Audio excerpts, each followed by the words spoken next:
शिवाजी महाराजांच्या पूर्वीच्या काळात राज्याच्या उत्पन्नाचा प्रमुख स्रोत म्हणजे शेतकऱ्यांकडून होणारी कर वसुली। गावगावचे देशमुख, पाटील, कुलकर्णी, देसाई, खोत हे शेतकऱ्यांकडून मनमानी पद्धतीने वसुली करीत।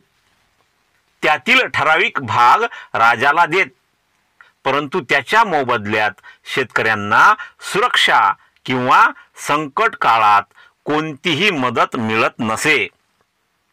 शिवाजी महाराजांनी ही अन्यायी पद्धत बंद केली। त्यांनी कनिष्ठ, मध्यम आणि उत्तम अशी शेत जमिनीची प्रतवारी ठरवली। जमिनीची मोजणी केली, त्यानुसार पिकाचा आकार किमान म्हणजे कमीत कमी व कमाल म्हणजे जास्तीत जास्त किती ठरवावा हे ठरवून दिले।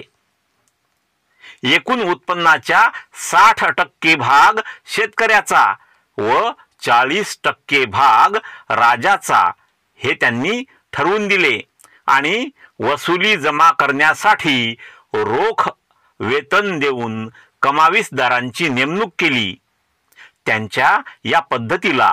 महाराजांच्या या पद्धतीला अनेकांनी विरोध केला, परंतु महाराजांनी त्यांना वठणीवर आणले। 40% वसुलीच्या मोबदल्यात शेतकऱ्यांना गुंड, लुटारू यांच्यापासून महाराजांनी पूर्ण सुरक्षा दिली। सरकारला लागणारा भाजीपाला, धान्य रोखीने विकत घेण्याची पद्धत शिवाजी महाराजांनी सुरू केली। मोबदला दिल्याशिवाय शेतकऱ्याच्या भाजीच्या देठालाही हात लावण्याची परवानगी सैनिकांना नव्हती। तसेच पूर, दुष्काळ इत्यादी नैसर्गिक संकटाच्या वेळी शेतकऱ्यांना मदत केली जाई। म्हणूनच शिवराय म्हणजे आपले जीव की प्राण असे शेतकऱ्यांना वाटत होते।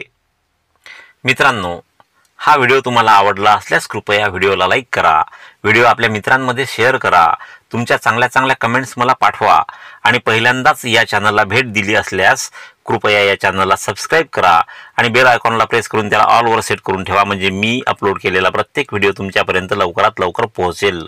भेटूया पुढील व्हिडिओमध्ये आणि तोपर्यंत जय भीम, जय भारत।